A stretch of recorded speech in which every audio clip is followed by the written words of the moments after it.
call to order today's special meeting of the Citizens Advisory Committee for Creeks Restoration and Water Quality Improvement. May I please ask for the roll to be called? Chair Kearse-Klein. Present. Committee Member Penny Owens. Present. Committee Member Lee Heller. Present. Committee Member Stephanie Murray. Committee Member Ann Burdett. Present. Committee Member Lori Gaskin. Thank you. Thank you very much. The committee recommends waiving the reading and approving the minutes of the special meeting of April 24th of 24, which was previous. May I please have a motion to waive the reading and approve those minutes? So moved. May I have a second, please? I'll second. Thank you. All in favor with an aye, please? Aye. Any opposed or abstentions? Hearing none, that motion is passed unanimously. Thank you. Do we have any adjustments to the agenda today? And that's a yes. Yes, Chair Klein, we have one under item number 7, the business items. We are going to be alternating A and B. So first, you will be hearing about the bioassessment program, and second, the beach risk assessment. All right, that sounds like a lot to accept, but I guess today we'll let it go. So thank you for that. Do we have any public comment today? Very good. Any specific committee member or staff communication other than walking into the business items today? I have just one check line. At the last meeting, our budget meeting in April, I'm just realizing that date is wrong. We just had a comment from committee member Gaskin about potential use of Measure B funds for things not intended by the measure. And just wanted to mention that today, we said we would keep you guys informed. The city is in a pretty large deficit, if you guys have been paying attention to the news, and there was a special meeting today on parking, and it was suggested by one council member that it be looked at as to whether Measure B could be used for some of those budget items there today. So just wanted to bring it to the committee's attention. Thank you for doing so. All right, very good. Well, then I guess we'll jump into our business items and ask for Dr. Joe Murray to report out on the Creeks Bioassessment Program in 2023 report. Thank you. Okay, I'm actually going to introduce our speaker, who is Jeff Brinkman, who did the study, and he is on Zoom, so I don't know if we get to see him or just hear him.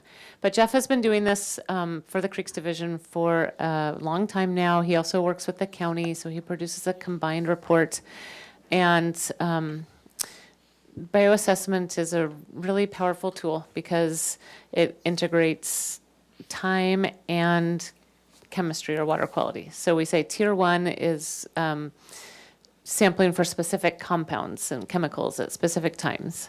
Tier 2 is doing a toxicity test where you take the entire water sample and you deliver it to a lab, and they have small creatures that are exposed to the water, and you see how many survive. And then this is looking at which, well, he'll tell you all about it, but this looks at kind of the integration of all of the water that has passed through this area for quite some period of time and come up with a more ecological result. And the reason why Jeff is doing this remotely is he usually can time the sampling with coming up here and presenting to you all, but because of the high flows, he's going to push out sampling a little bit this year, so we'll see him in a week or two. So with that, Jeff, if you can connect, we are ready to hear you, and you can tell me when to go to next slide. Okay, can everybody hear me? Yes, thank you, Jeff. Oh, great. Well, thank you for the nice introduction, Jill, and really happy to be here, even if it's just remotely, to give the presentation. So thank you all for your attention. Okay, so as Jill said, this is the Santa Barbara Streams and Estuaries Bioassessment Program. We've been doing this project for about the last 25 years or so. We can go to the next slide. So what is bioassessment? As Jill mentioned, there's various ways that we look. We can use water chemistry, we can do toxicity testing. Bioassessment is the science of using the biota that's present in a water body to provide an indicator or an overall idea of what condition that water body's in and what condition the ecosystem and the biological community is in. So we're actually using the bugs and the fish and the other aquatic organisms that live in these specific water bodies to give us the indication of what kind of condition they're in. So biological integrity, what does that mean? So that's a species assemblage. So composition, richness, which would be like diversity, the number of species. Trophic structure, do we have, a good primary production going on, predators, those type of things. How is that assemblage in a water body that we're assessing compared to what we would call a pristine water body? So something that, a water body that is minimally impacted by human development.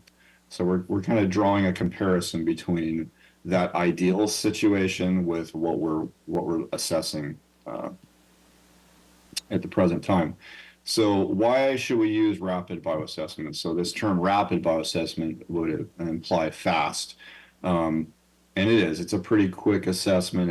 It's cost effective. They're proven methods that have been used for decades. And why are we using the biota? Well, habitat degradation is really a biological problem. We're not necessarily concerned about water chemistry in and of itself. We're concerned with how it impacts life. We're not so concerned with, stream bottom substrate and what the composition of that is in and of itself. We're concerned with how that affects, fish spawning and that kind of thing. So really it's biology that we're primarily concerned with. The biota that live in an aquatic ecosystem give us a long-term indication of what the health of that ecosystem is, compared to, water chemistry or even toxicity, where we're getting little snapshots of what's going on right now with the water chemistry. And then we can draw, we can extrapolate to how that might affect aquatic life. But what we're doing here is we're actually looking at that aquatic life and assessing that. Next slide. So the purposes of this bioassessment program, which is a city and county effort. Sorry if you're hearing a dog barking. My golden retriever's downstairs. She's a little upset. We can't hear. We can't hear the good. dog. That's good. This house can be a little noisy sometimes. I'm in my upstairs office, so I'm glad it's quieter. So what are we doing with this bioassessment program? It is a collective effort between the city and county, and it's a long-term effort to look at the biological integrity of our local streams and estuaries. So we're not just looking at a snapshot. We're not just doing it for 1 year. We're annually going out and surveying streams and estuaries and getting an idea of what their condition is through time. And then how are those ecosystems responding to natural and human influences, both short-term things like, we have a fire, or we have, really high rainfall year that creates really high scouring flows in our streams. Those would be kind of shorter-term episodic disturbances on the streams to, hey, what's happening in the long term as these streams are responding to, climatic variability over time, or to human land uses and how those might be changing. And then are we seeing the effects in the streams and estuaries over time? So that's really what we're trying to determine. It also allows some kind of more specific things like detection of impacts and sources of habitat degradation. So if we go out and we do a bioassessment on a given stream and we look at the condition of that stream to our eye, we might expect that we're going to see a certain biological community there. And that is usually what we find because we've been evaluating these streams for many years, and we have a pretty good idea just from looking at stream habitat. But there might be something else going on there where we say, wow, this stream looks great, but the biological community is not what we would expect it to be right now. So why is that? And that allows us to kind of identify potential problem areas and start looking at what the impacts might be based on what assemblages we're finding and which bugs we're not finding, or which fish we're not finding. And then one of the last purposes that it's been really helpful is it helps us evaluate the city's actions and the county's actions to try and restore stream and estuarine habitat to try and improve water quality through all the stormwater efforts that are going on. So this gives us a measuring stick by which to evaluate the benefits of those programs, and also identify where maybe it's not, maybe we're not meeting the grade and we need to look at some other ideas. Next slide. So our study area is primarily the south-facing slopes of the San Ynez Mountains and those watersheds from the Ventura-Santa Barbara County line at Rincon Creek out. Our furthest westmost site is out at Halama Creek. We do have a few sites in the San Ynez River watershed as well that drain the north side of the San Ynez Mountains. Next slide, please. So streams, that's what we started with the bioassessment program initially in 2000 when we got this thing going. We weren't looking at estuaries yet. So on average, we looked at about 20 to 25 streams per year. Overall, over the 25 years or so, we've looked at a total of 460 survey sites, several of which we've looked at repeatedly over the years. So we have about 70 unique stream reaches that we've evaluated. So that's an average of about, 5 to 6 surveys per site over the years. The city reaches are in the Mission Creek, Sycamore Creek, Aurora Burrow watersheds, and then last year we added a couple sites in some smaller watersheds, Lighthouse Creek and Honda Valley. And we studied those for the first time last year. And we're looking at a full range of conditions. So the photos on the right, you got, in a pristine headwater stream like Rattlesnake Creek up on the top there, which is a beautiful stream. You think you were, and you are out in the wilderness, even though you're a short distance from the city. And, then those streams flow down through the urban areas. And then you've got Mission Creek photo down the bottom there, which is, you can see buildings and walls and bridges and a much more highly urbanized environment, but you also see riparian vegetation and a stream flowing through there. Sorry, I'm trying to silence some stuff here. Next slide. So then estuaries came in later. We, we're like, hey, we're looking at these streams. Can we come up with something to look at the water bodies that are out there on the beach, which are very important, the lagoons and estuaries. So we started studying those in 2012. And we have, we don't have, a ton of estuaries along the coast. We've looked at 15 unique estuaries. Obviously not every stream has, a large water body out there on the beach. So we're a little bit limited in the total number of estuaries that we can study along our study area. We've done a total of 110 surveys. So we look at about 8 to 10 estuaries per year. Kind of like the streams, you've got estuaries of varying condition. So the highly urbanized streams, Mission Creek, Sycamore, Arroyo Burrow, the Andre Clark Bird Refuge, we have sites there. Those are really important for the city purposes, obviously. And we have reference streams, reference estuaries, which are the best available. We don't really have a truly unimpacted estuary along our coast, but Gaviota and Halama are the least impacted. Don't have urbanization in their watershed, have minimal amounts of agriculture and some grazing impacts, but overall are in really good shape. Moderately disturbed streams are in the middle of that. So Carpinteria, Tecolote are examples of streams that have, just a little bit of urbanization, some residential, and then some agricultural impacts. So again, we're looking at that full range of condition. Next slide, please. So what is bioassessment and what are we actually doing out there? So we start off with field surveys at sites that we've selected. We do benthic invertebrate sampling, so BMIs, benthic invertebrates. That's kind of the crux of our bioassessment work. Different, depending on where you are in the country, if you've got a huge river like the Mississippi River, you might be looking at fish or other species assemblages that are really diverse and have a large number of species present. With our small coastal streams, there might be 2 or 3 fish species in there. And it's difficult to draw conclusions based on what's there. But the benthic invertebrate community can be very diverse. So some of our, reference streams that are relatively unimpacted or minimally impacted might have 30 to 40 insect families in them. Whereas you get down onto the lowland streams that have urbanized impacts and water quality issues, you might have 5 to 10 insect families. So it's a lot easier to draw conclusions based on what you're finding at those, and make that comparison, just as an example. So that is the crux, is the benthic invertebrate sampling, and we are out, stirring up the stream bottom and sweeping the net through and actually capturing the stream bottom sediments and the bugs that live on and within them.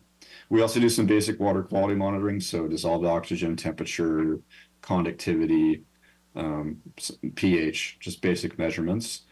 Also physical habitat assessment. So we have a kind of a guide that we follow that breaks the habitat down into different components, and we actually score it based on what physical habitat conditions we're seeing at that site. And that's something that we use later, which I'll kind of describe why we use that information. And then also we do plant and vertebrate species observations. So we have, by this time, for example, Lower Mission Creek, we've surveyed, 20 plus times over the years. So we have a pretty good list of the plant and vertebrate species that we've identified there in the couple hours that we spend out there each year. And that's just useful information also to help us characterize the habitat quality and just to know what's living there. So that's the field survey aspect of it, where we gather, the majority of our data, biological and physiochemical conditions. We also do map and aerial photo review, and we use a GIS to determine some other parameters like watershed land use coverages. You can see down below there, there's a little watershed map, and you got green and yellow up in the mountains up there. Those are the upper watersheds where you've got pristine habitat. And then as you get down into the urban areas, you see, and this is the Santa Barbara area, so there's not a lot of agriculture, but all the red is urbanized areas, and purple is kind of like, rural, residential. So we're delineating the watersheds in the GIS and determining what percentage of, this particular study reach is urbanized, agricultural impact, and what part of it is, relatively undisturbed wilderness.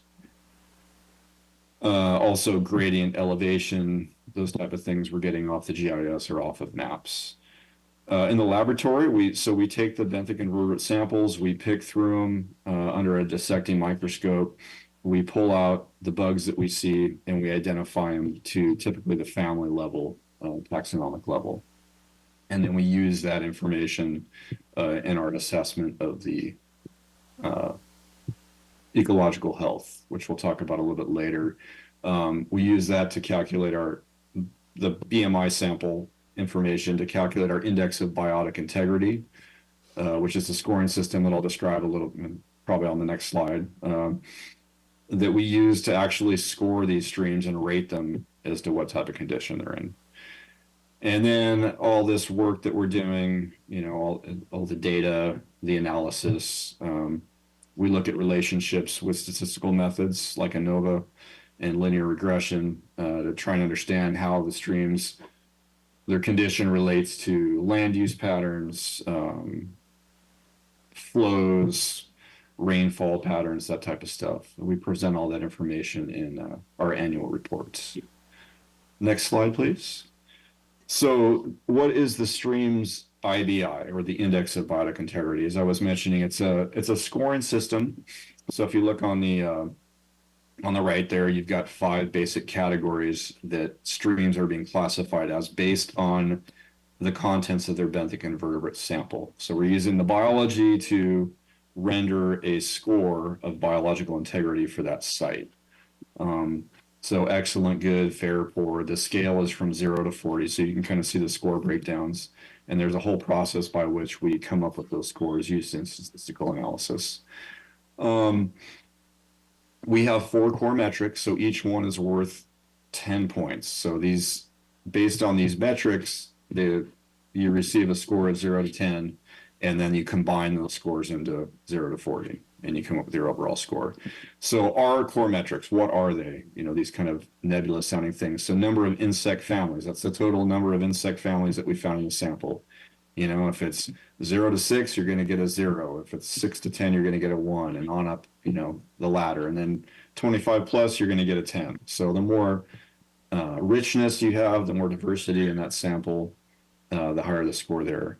Also, percent sensitive benthic invertebrates. So these are bugs that have been shown to be sensitive to human disturbance and water pollution. And there's a couple others, percent predators plus shredders. That's more of a functional feeding designation. And these metrics combined represent some different aspects of the benthic invertebrate community. So you've got diversity, or, you know, the number of insect families there, the composition, and then trophic structure. If we don't have predators, that could be bad. If we don't have shredders, which are breaking down the leaf material, that could be an indication that our community isn't doing too well, based on our statistical analysis that we've done. So those are the basic core metrics, and that's kind of how it works and what we're trying to accomplish. So basically, we're taking all of this data and we're combining it into a one score that, you know, someone can look at and read, and they can track through time and say, well, this site has been good, you know, the last 5 years, and then it dropped to poor. Why did that happen? And then it went back to good. It's just something that you know, is combining all this complex information into something that we can take a look at and track through time, and it's easily understandable to, you know, the layperson as well. And it helps serve as a guide for watershed management. So we can identify potential problems, and we can understand what's happening at these sites through time. Next slide, please. And so what we've found over the years is this stream IBI works very well. You know, we're doing ecology here. This isn't, you know, precise. There's a lot of factors that affect the biological community, including things like, you know, sampling, just differences. You go out and collect you could collect 2 samples at the same site the same day and get some different, you know, results. But it's pretty repeatable. We found a really good correlation between the IBI scores, which are our biological metric, and indexes of human disturbance. So things like what percentage of the upstream watershed is disturbed or urbanized. That percentage has a high correlation to IBI scores. And also our habitat assessment scores are what we use, which is our measure of the physical habitat at the site and what the quality of that is on kind of a localized level. That also has a very high correlation with the IBI scores. So the higher the habitat assessment scores, in general, the higher the IBI scores, which is the biological metric. The higher the amount of urbanization we have in the watershed, we see a drop in the IBI scores. So that correlation is very strong and highly significant from statistical standpoint. And then what we've also found, in addition to being sensitive to human disturbance, which is, you know, a really important aspect of this, we've also found that the IBI is very sensitive to episodic, what we would call more natural disturbances. So things like floods and droughts. You know, we have obviously highly variable rainfall. These last couple of years, we've had a couple of huge rainfall years, but, you know, in the last decade, we had a huge drought for 6 straight years. So the IBI has proven to be sensitive to those as well, which you would expect because those have a profound impact on the physical habitat conditions present. And then also fires is another big one, where we've seen a big response in the IBI to major wildfires in the years that follow. Next slide, please. So this graph hopefully kind of illustrates what I was talking about there. So just looking at rainfall and drought effects, the graph you're looking at is the IBI score, so the average IBI score per year, and the green would be your reference study reaches, so those are minimally impacted, more or less pristine-ish stream reaches that we have. You kind of focus on that because that's really where you're going to see the biggest changes. If you look at the red, that's the highly disturbed sites, and you don't really see a lot of change by year because there's not as much living there. But we'll look at the green. So you see when we started off here, the first 4 or 5 years, we had IBI scores up around 30 plus. That's the average for the reference site. So very high. And then you see it's lower for moderately disturbed and much lower for highly disturbed. The first big drop that you see on that green curve, we had a huge flood year in 2005, which was like, at the time, I think the second wettest rainfall year on record in the Santa Barbara area. And what happens during those times is you have really high stream flows, obviously, and the stream bottom gets scoured out. So that scours out not only sediments and rocks and boulders and trees and that kind of stuff, it scours out the aquatic life that lives there too. So when we do our sampling in the spring, we've had a more return to more normal flows, and you see some, obviously the bugs start coming back, but they're definitely in a state of recovery that year. And that's why you have really low IBI scores, still much higher than what you saw at the highly disturbed sites, but I think that average was like under 20. So you saw a big drop there. And then, we had some more normal rainfall years, everything kind of restabilizes, the IBI scores come back up until about 2012, 2013, the beginning of our 6-year drought that we had. And then we see another big drop in the scores, and that lasted, for a good 4 to 5 years. The scores were depressed, kind of down in the 15 to 20 to 25 range for the reference reaches. And then after that, we had the Thomas Fire at the end of 2017. We had a pretty good rainfall year, and we see the scores start to come up with more normal rainfall, kind of in a 5-year span. We had a couple wet years, we had a couple drier years, but overall, we had a pretty good amount of flow, and we see those scores come back up. Not quite as high as they were before, but they're at least in the high 20s or so. And then last year, we had another huge rainfall year, 2023, super wet winter, and we actually saw the lowest reference reach average on all the years we've been doing this. So a huge drop. We had major scouring once again, kind of like 2005. So you can really kind of see how this is the natural background of what's occurring in the absence of human disturbance. So we have a lot of variability naturally, but we still see that pattern holding where our reference reaches are scoring higher than our moderately disturbed reaches and higher than our highly disturbed reaches. So just trying to illustrate some of those things with this slide. Hey, Jeff, next this slide, is Chair Klein, if I might interject a question at this point. Sure. Yeah. My layman's overview here is telling me that the disturbances are mostly episodic over the last 25 years.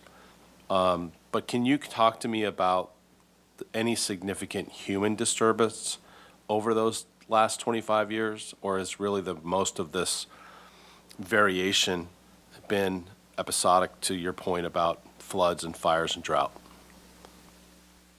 Yeah, so if we can look at that slide again, I think I can kind of illustrate that. So you see a lot of, if you look at the reference reaches, you see that natural variability, in most of our years, the scores are, 25 to 30, whatever, but there is still a lot of variation.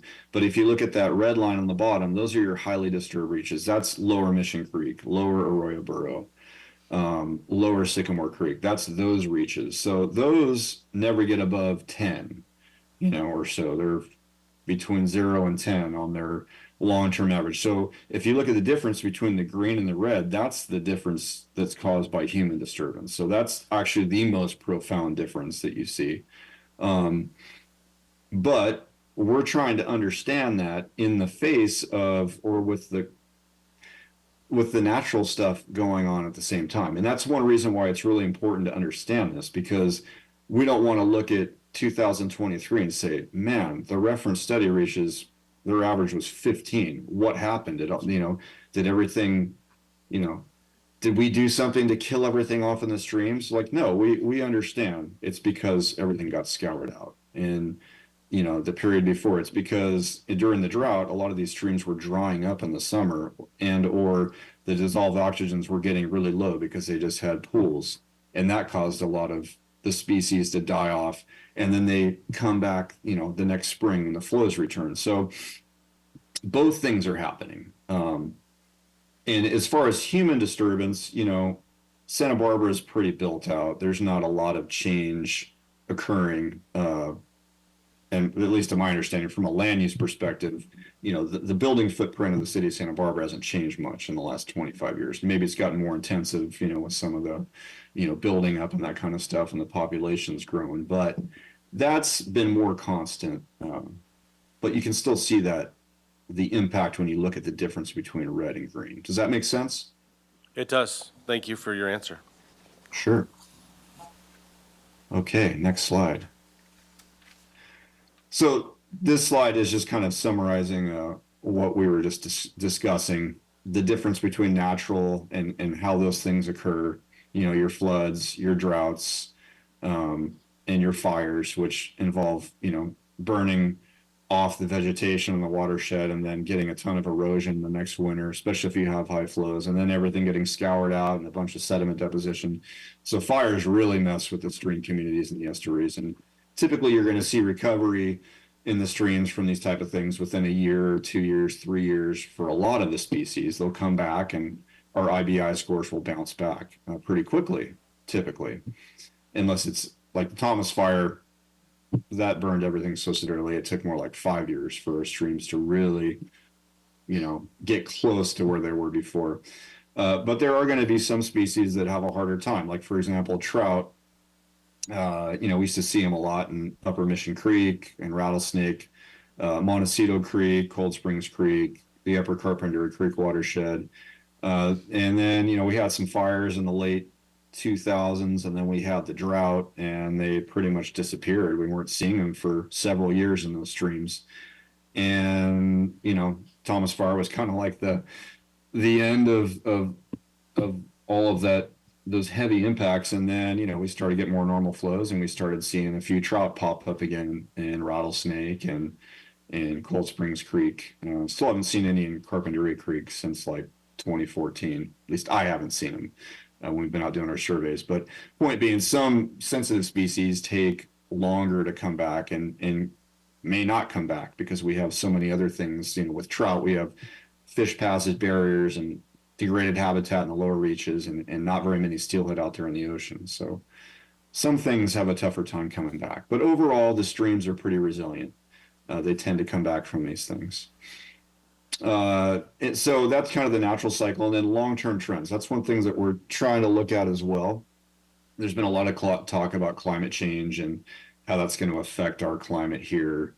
And, you know, we had that super drought, and then we had these crazy fluctuations, and a lot of fires, and then a couple big scour years. So really the last 10 years or so, our IBI scores have been lower than they were the previous 10 years. And we're trying to understand, is this a long-term trend? Is this what we can expect in the future?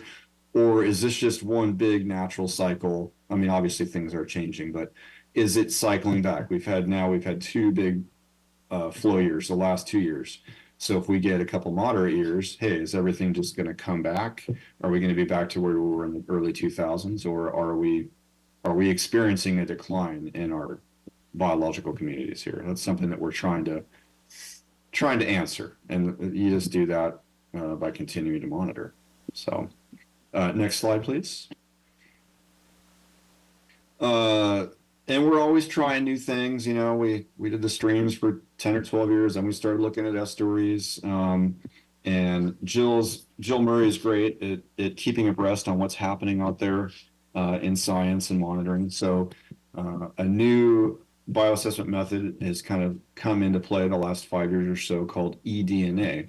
So this is where we're actually collecting water and sediment samples, and then they're going to the lab, someone else's, not my lab, and they're looking at DNA strands to start identifying what's living in the water bodies. And the advantage, it's pretty cost effective from what I understand, pretty inexpensive, even more inexpensive than me, which is hard to do, but it is. So it's something that Jill really wanted to look at, which I totally get. You know, always looking at more efficient, cost-effective ways to get good information. So this past year, we went out and we had city representatives come out and collect some water and substrate samples while I was doing the bioassessment samples that we've been doing.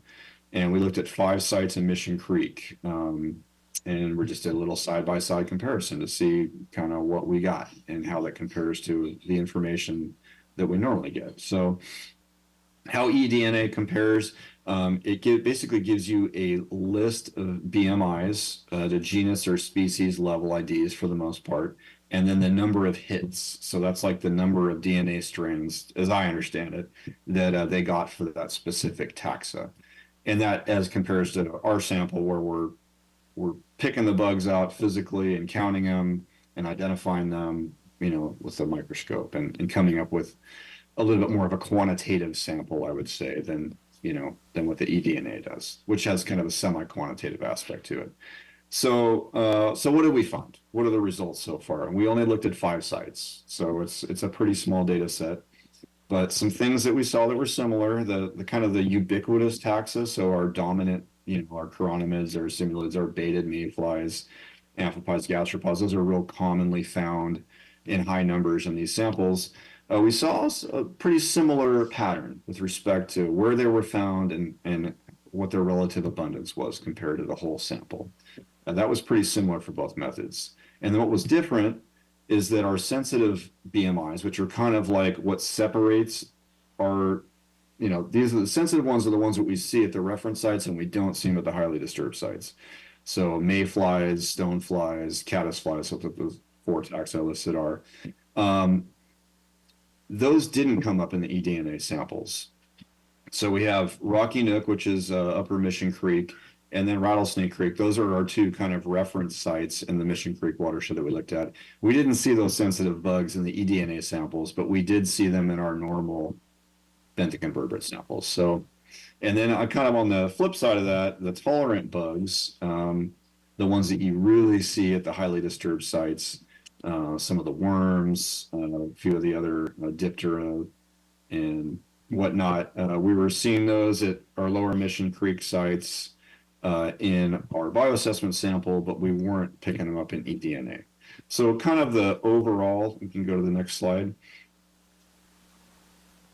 With respect to the bugs, it looks like our current methods are superior to eDNA, at least for now, in assessing our BMI community health. And that's because we're seeing the indicator taxa for either reference or highly disturbed sites in our samples, but we weren't picking them up in eDNA.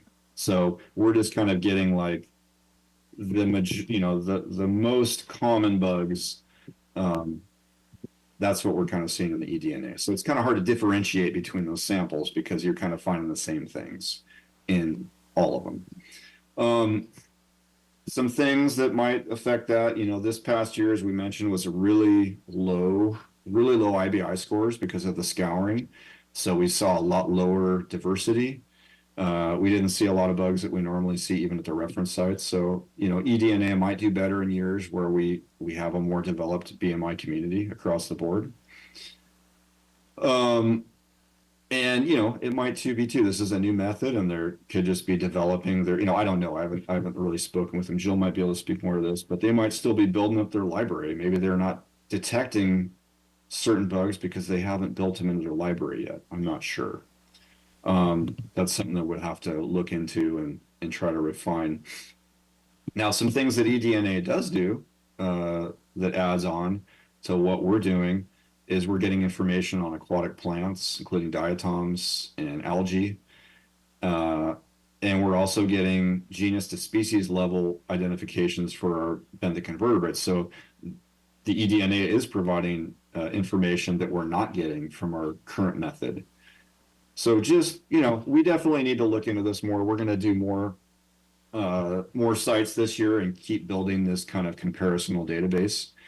And we need to do that to kind of understand the limitations of both and understand how they could work, how we could use these methods together and formulate a survey. I can definitely see the potential just based on the first year. Hey, if we did both methods and maybe we don't do both of them at every site. Maybe we do a little bit of alternation and switching off year to year. But I think we could end up getting more information and more useful data using both, especially as this method continues to improve and be refined. So definitely a promising method that we're going to continue to look into.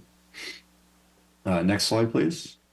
So I know this has been a long presentation. I appreciate your guys' patience. I just got a few more slides. I just wanted to touch on some of the stream restoration projects. The city's obviously been really active in both Mission Creek watershed, Arroyo Burro watershed, several sites up there.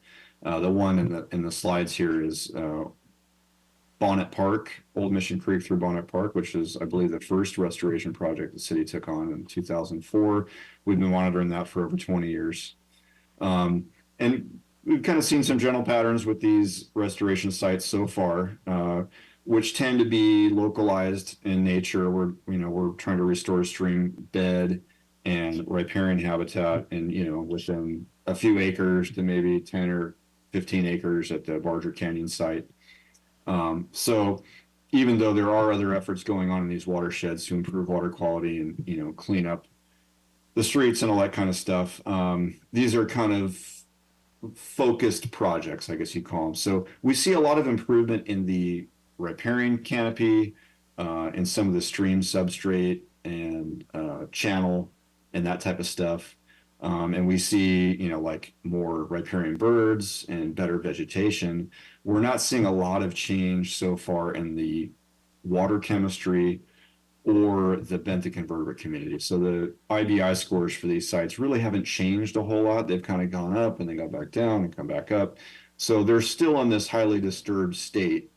And that doesn't necessarily say, hey, we're failing here. There are a lot of great things that are coming out of these projects, including public education and visibility and all those type of things, especially with a site like Old Mission Creek, where people are walking across that stream, all day long. There's a lot of great things that are resulting from these projects, but it also shows that if we really want to return to a more natural state in these streams, we have to take a more a watershed approach and really be looking at things like hydrology. How can we get more groundwater infiltration and mimic what a more natural hydrology would look like, rather than the high amount of impervious surfaces where everything's just washing off, and then dealing with pollutant loading and that kind of stuff. We have bioswales and we have retention basins and detention basins and stormwater filtration. We've done a lot, or you guys have done a lot. I haven't done a lot. I just go out and sample, but a lot of work has been done. But it shows that we got to keep working at it and keep looking at ways that we can improve these streams. And then we also need to understand too that the city of Santa Barbara is not going to disappear. There's going to be impacts to these streams. There's things that we're not going to be able to overcome. So we got to be realistic too. And this is helping us kind of understand maybe where that bar is. What's the best we're going to do. Next slide, please. So estuaries, just getting into what we do in the estuaries. It's pretty similar to streams in a lot of ways. We're looking at the benthic invertebrate community, which is our most diverse biological assemblage that we can look at in the estuaries that we know of. Estuaries are harsh environments. They have highly fluctuating salinity, temperature, a lot more open to sunlight. You've got tidal influences. There's the benthic invertebrate communities in estuaries are not as diverse as they are in streams by and large. And that does make it harder to differentiate between a reference estuary and a highly impacted estuary. So it's taken us a little while, and we've looked at a bunch of different metrics and tried to correlate them and see how they correlate with human disturbance and how they basically differ between our reference and highly disturbed estuaries. And we have come up with a couple of reliable metrics, and we have been able to develop an IBI for estuaries as well in the last couple of years. Next slide, please. So our estuarine IBI, it's actually composed of 2 metrics rather than 4 for the streams. These were really the only 2 metrics that we could come up with that were reliable enough to be used as a scoring scale for these estuaries. So they are percent sensitive BMIs and number of sensitive taxa. And I know we're running a little short on time. You can read the report as to how this IBI was developed. It's explained pretty well, but it's the same basic premise as the streams, 5 classifications, excellent, good, fair, poor, very poor, and a score of 0 to 20. And the statistical analysis does show a good relationship, a very strong, significant relationship between human disturbance and those IBI scores. So if you look at the graph on the right, and you've got red or your highly disturbed sites, yellow is moderately disturbed, and green is reference. You can see, and then we have 3 different salinity categories. So salinity varies considerably in these estuaries through time and space. So from site to site, some are more freshwater in nature, some are more saltwater in nature, just the way they're set up. So within these different salinity classes, you can see that the highly disturbed sites have lower scores on average than the reference sites by a considerable amount, and a statistically significant amount. We can also see kind of a little bit of a pattern here too. If you look at the low salinity sites and you look at the reference scores, they're higher than they are at the high salinity sites, and the moderate salinity are kind of intermediate. So salinity is having a natural effect, it appears, on IBI scores. And one way we could kind of combat that and get a better scale is to have separate scales by salinity. Your scale for a reference site might be 10 to 20 at a high salinity site, where it might be 15 to 20 at a low salinity site. Sorry, I'm mixing my terms up here. But we're going to continue to, replicate and get more data. And at some point, I could see us developing a little adjustment to the scale so that we can account for that salinity effect. So that's kind of where we're at with the estuaries. It's definitely still a little bit more of a work in progress compared to the streams. And next slide. That was my thanks for listening. The end. Really appreciate your attention. I know that's a lot of information, but I think the more we can convey that to decision makers, the better off. So thanks Thank for the you. opportunity. Any questions from anybody we haven't already heard? No, thank you very much, Jeff. I don't think there are any questions from the committee, and thank you for the wonderful and detailed report. Appreciate it. Absolutely. My pleasure. You guys have a great meeting. I'm going to run off and catch the rest of my son's high school baseball practice. All right. Thank you Thank for you that. so much, Jeff. Take care. All right. Wonderful. Next, we have a report out again with Dr. Jill Murray about research on beach swimming risk assessment. Dr. Murray.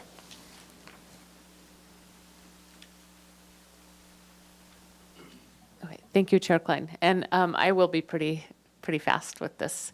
And most of you have heard something about it, not all of you. So I've been giving you little bits of results along the way, but we have the report from UCSB. So it's time to wrap this one up. Some background. Most of what the public hears about beach water quality, which is the beach warnings, sometimes they're on the radio, sometimes we get headlines about grades or beach report cards. All of those are based on fecal indicator bacteria tests that the county collects weekly. The city and much larger community and global community know now they're not specific to human waste. They don't correlate well with illness, and they can really lead to some strange water quality improvement strategies that don't reduce health risk. And so early on, the CAC, I'll be forever grateful, and Measure B supported our research efforts with Dr. Holden at UCSB using DNA-based techniques to really try to understand the pollution sources and how to find and fix them. And yet, and then in 2023, the US EPA finally came out with guidance saying we want to do all of this. We want to focus for understanding recreational swimming and what the water quality objectives should be. We want to understand, we want to focus on untreated human waste sources. They're the riskiest. Assess actual risk by presence of viruses, and they implied that they would maintain their sort of ongoing risk threshold, which is 3% excess risk to swimmers. That is pretty they always phrase it as 32 excess illnesses per 1,000 swimmers. And that's pretty in line with other daily activities, such as going to the grocery store. It's lower than getting on an airplane or much lower than going to the doctor's office, lower than having kids live with you that are in preschool. Aaron? So, and that number becomes important later. So despite all this, we still have the headlines. And I am caught off guard. A friend sent me the one about Lovers Point, public told to avoid water. I was sure there was a real sewage spill, but it was just the normal beach warnings that were posted, and they needed some headlines that week. And it has an impact. This was from our public opinion survey. About 1/3 of the respondents did not feel safe at Santa Barbara beaches, and that really varied by demographics and varied by whether they were talking about wet or dry weather. Was there anything else I was going to say about that one? Okay. So more background on the actual research. We've used these methods with UCSB. We've done a lot of projects together. We've found and fixed sewage leaks. UCSB has done extensive research ruling out additional fresh sewage leaks. They've looked at every conceivable source that along our beaches and that we could come up with and ruled them out. And their research has also suggested that there isn't much of a health risk from swimming in beaches in summer months. The little bits of human waste marker that we found were probably from swimmers themselves, called bather shedding, or treated sewage effluent currents moving back in, but not sources of untreated sewage leaks. But what can we say quantitatively? That was really the question. And we awarded a contract to UCSB and an outsourced lab to do the pathogen analysis. And then UCSB did perform what's called a quantitative microbial risk assessment. What is that? Risk assessment and microbial risk assessment has been part of public health understanding and management for decades and decades, and it's especially used in like food science. So, how many listeria can be in something before people get sick, and there's so much to it. And then in about the last 15 years, it's been more related to water quality. Every QMRA has the first step of hazard identification, which is for us going out and measuring measuring the indicator concentrations in the surf zone or pathogen concentrations themselves. Then a lot of complex modeling, computation, assumptions, literature searching, more than we could ever do. It's really the black box of QMRA to understand what that means, to then from that input, get your output of your risk characterization, which for us would be a typical risk from swimming. And then what we really want to know is that risk lower than this the EPA's threshold? Because we'll never be able to do something like get a site-specific criterion or new water quality objectives if the risk is anywhere close to 3%. So we were really excited when this paper came out a few years ago, which the paper contained all of the information for the calculations, computations, Monte Carlo simulations, but they produced a graph that looked like we could collect input such as the human waste marker concentrations and goal waste marker concentrations, plot them on this graph, and then see where we fall. The dotted line and the dotted line is that equivalent to the US EPA risk. They're using logs, so just ignore the specific numbers. But if our results were over here, we'd be less than the US EPA risk. If the results were over here, it'd be greater than the US EPA risk. This also pointed out some new lines of research, which are that we used to hear really almost exclusively about norovirus as a potential risk, but there's a bacteria called Campylobacter that's really becoming more of a concern in food outbreaks, food illness outbreaks, and it's in gull waste, it's in human waste, and so this really looked at whether if you had both, would you combine to make a higher risk. And so we, for our hazard identification, we sampled at our 4 main Santa Barbara beaches, Arroyo Burro, Ledbetter, East Beach at Mission Creek, and East Beach at Sycamore Creek. and a reference beach. We wanted to compare it to Arroyo Hondo and Gaviota. I sampled 4 dates that are what fall within the regulatory definition of summer when it comes to beach water quality. So August, September, that was right after a holiday, and 2 dates in October of 2022. And also sewage, raw, untreated sewage effluent, and gull waste. And I could not find my picture of Natalie Tees, who we really miss, sitting on the beach trying to collect, waiting for fresh deposits on a tarp. She should get a special. Yeah. And then all of those samples, well, we brought them back to the lab. This was when I've talked about being able to filter them in-house. That was great. And then returned samples to UCSB for the marker analysis and to the commercial labs for the pathogen testing. So the markers were traditional FIB and the human waste marker and the gull waste marker. And the pathogens are a suite that are commonly used for doing a QMRA, minus a couple that we did not have access to. So results of just the raw results, no calculations. For our indicators, we collected 20 total samples. Sort of slightly unfortunately, there were not a lot of exceedances of the indicator bacteria, so we couldn't really relate this to times with a lot of warnings being posted. There were only 2 exceedances. The human waste marker had pretty typical results from what we found before, which is about 20% of the samples come back with a really low concentration, detectable but not quantifiable, and then 1 that we could quantify. Very typical. So these results were very typical of other samples that we've collected in other projects. And then the gull waste marker was found in every sample, except for the raw sewage. Which is good. That's a positive control. Pathogens, the Campylobacter, bacteria, these were all done by what's called digital droplet PCR. So it's another PCR method. These are not cultured bacteria or viruses. So Campylobacter was detected in every sample. Salmonella, human enterovirus, and human adenovirus were not detected in any samples. 2 norovirus strains, excuse me, detectable but below quantification in 2 and 3 samples. And also important for later results, the norovirus was not detected in our untreated sewage. So this was not a time of any kind of norovirus outbreak or anything.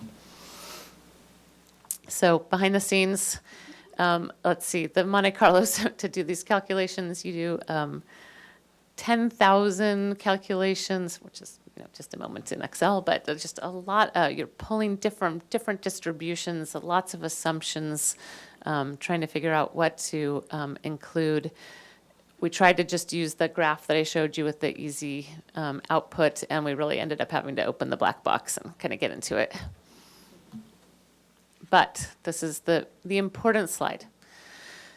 Method 1, where we were trying to calculate risk using that graph that I showed you, just the gull marker and just the human marker. The calculated risk was about 2%, so lower than the EPA risk of 3%, but higher than I was expecting based on kind of what we'd learned previously. So opening that box, what we learned is that the models are modeling and assuming that there is norovirus present and that presents the highest risk. And so it's taking that marker concentration from the ocean and saying, well, we know that marker's in sewage and we know norovirus is in sewage, so we can calculate how much norovirus the swimmer should be exposed to. And yet we know that we didn't have norovirus. So this is a real overestimate of the risk that was there. This model also includes a mixture of ages of sewage. As sewage gets older, the marker decays faster than the norovirus. So if your sewage is a week old and you have some human marker result, it might underestimate the actual norovirus and risk. We know more about our sewage. We know we don't have untreated sewage in dry weather. So we modified that method. And this time we recalculated it using assuming that the norovirus in sewage was at the detection limit that our lab provided, which, and that dropped the risk down to 0.001%. We then, oh, sorry, this next one should say method 2. And that's where we took the actual pathogen measurements themselves. And so we're cutting out that jump from marker to pathogen, which is there's a lot of assumptions made in that jump. And so this cuts out some of that. And then we come up with a 0.01% risk, so far lower than that 2%. However, this doesn't include any norovirus because we can't really include it because the detection limit is so high, it would predict a really high risk. And it doesn't need to incorporate any sewage age because it's not reliant on a back calculation from sewage. So in conclusion, we can say that dry weather swimming risk in Santa Barbara is about 100 times, I think these are about 100 times lower than that US EPA threshold. We completed a challenging, successful project with Dr. Holden at UCSB, and most of this work was completed by Lori Vanderwerfhorst and Dong Lee in her lab. I'm forever thankful. What I put in one bullet is really months of work and trying to figure out technical and computational challenges.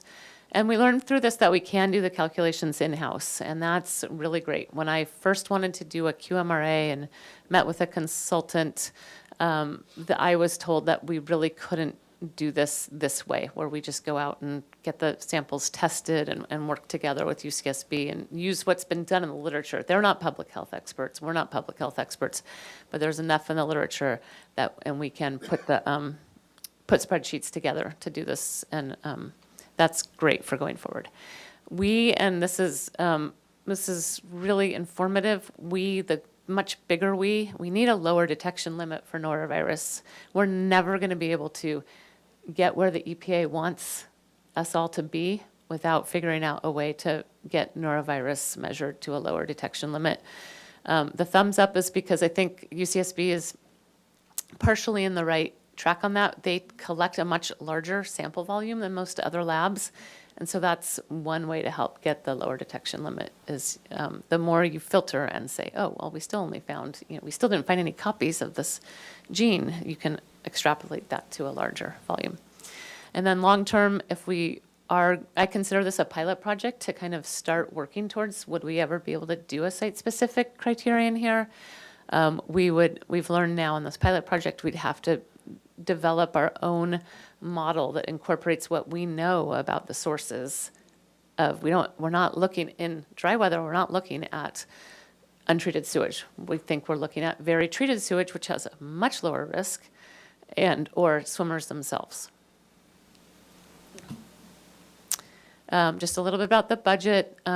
This was mostly from FY22 funds, and then we did a change order this year to finish the project because of some of the technical and computational challenges. I've been very roughly quoted that this would cost $1 million if you were to go hire someone to do it. So pennies on the dollar for doing it kind of with our ongoing collaboration.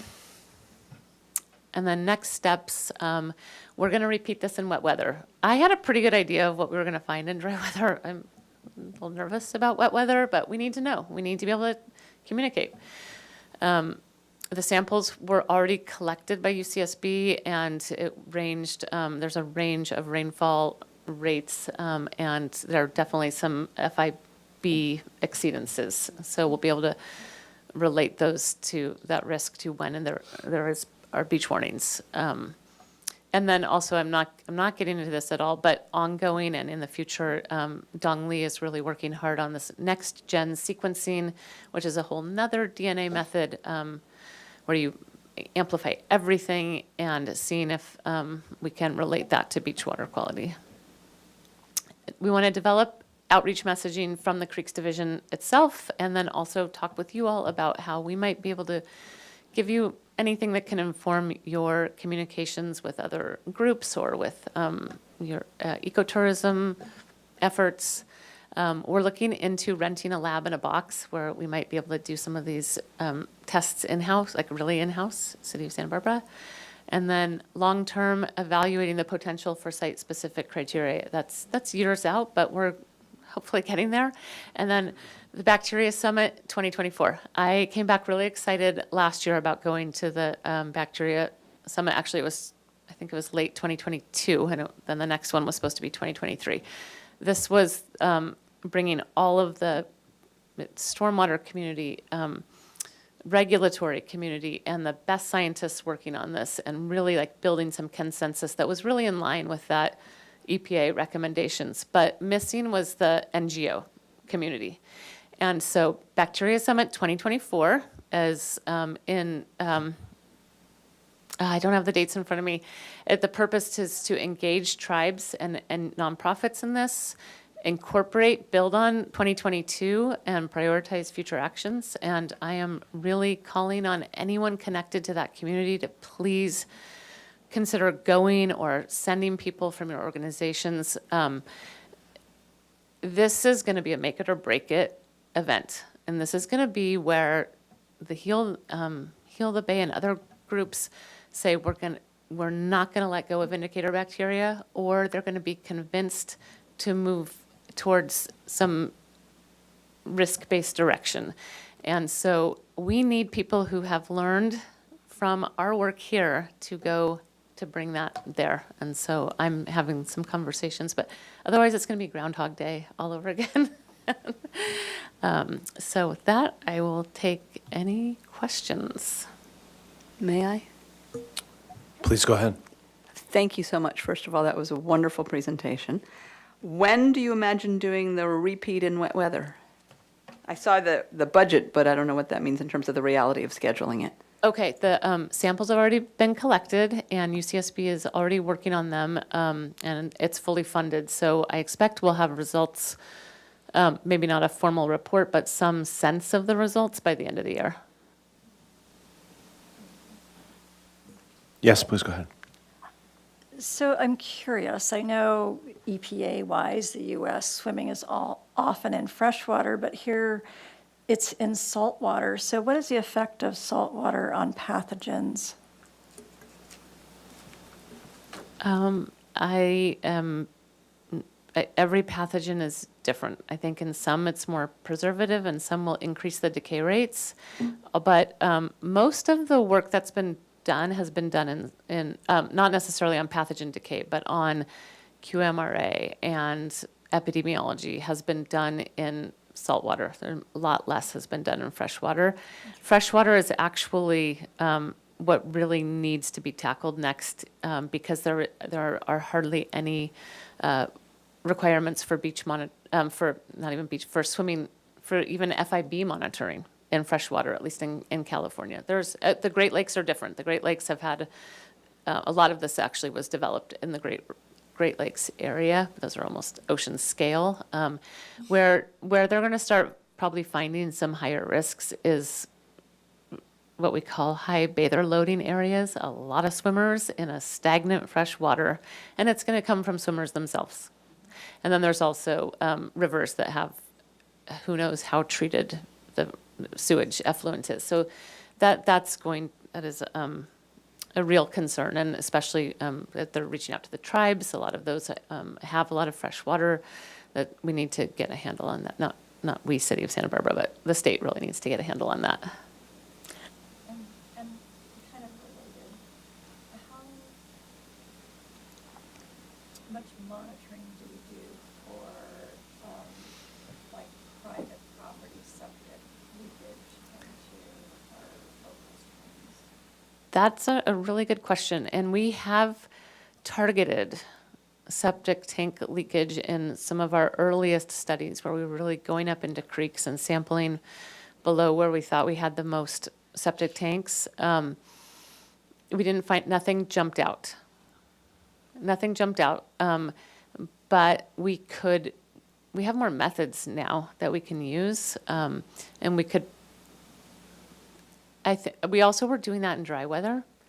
So now that I know more, where it's been found a problem in San Diego, for example, it's during wet weather because the ground becomes saturated.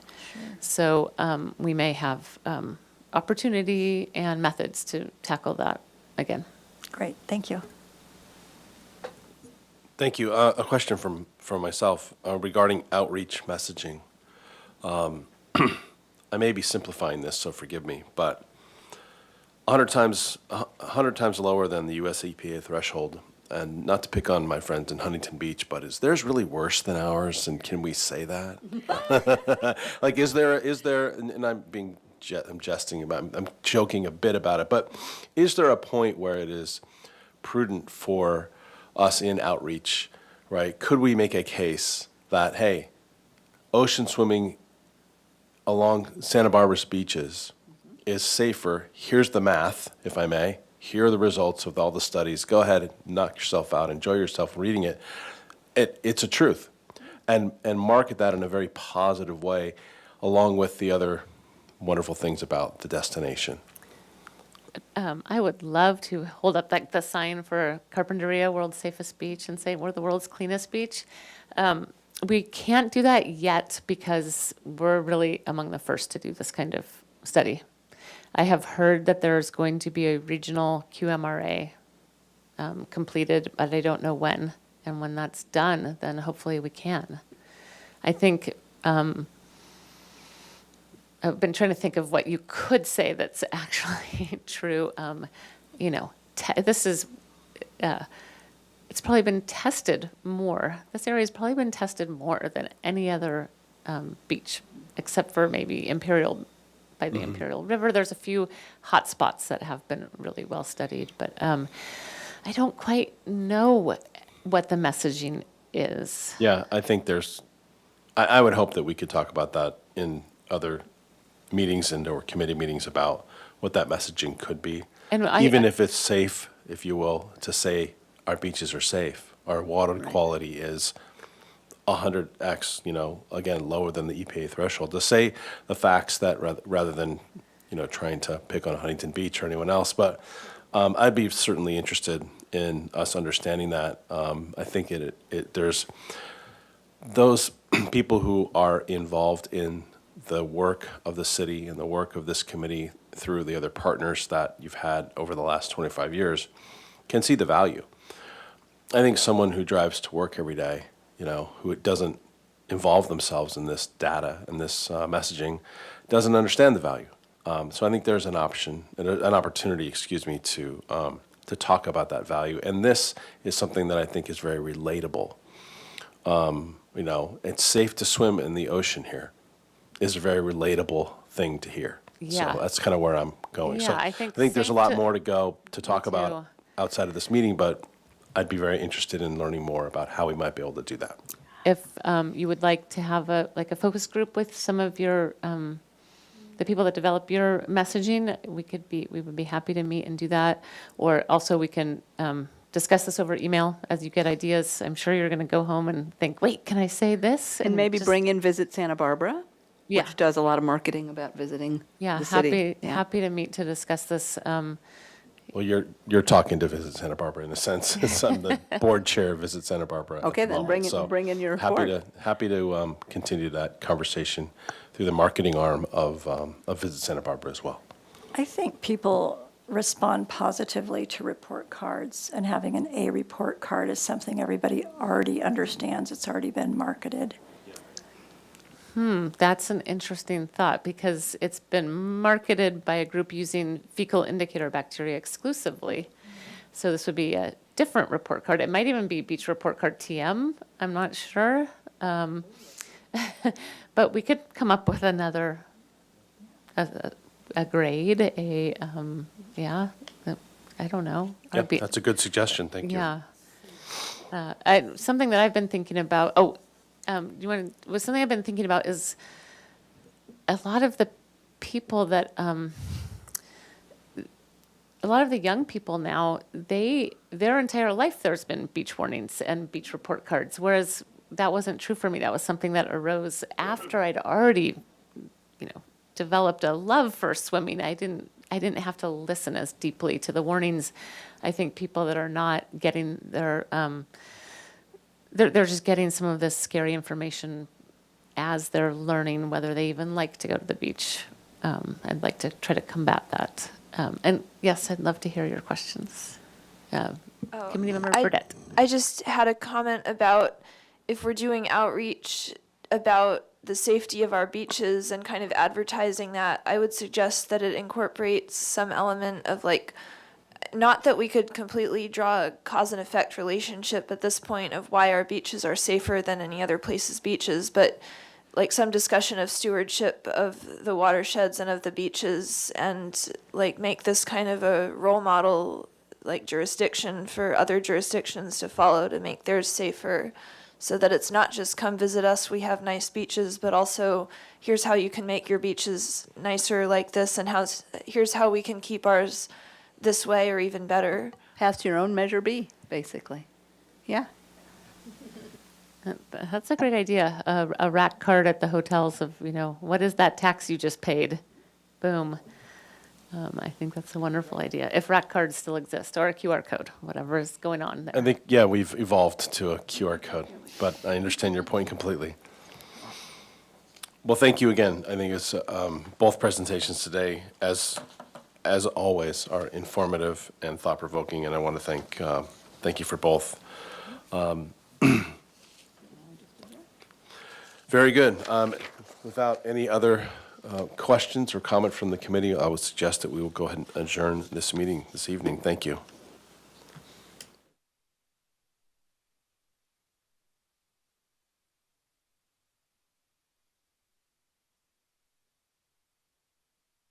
You're giving me wind and rain.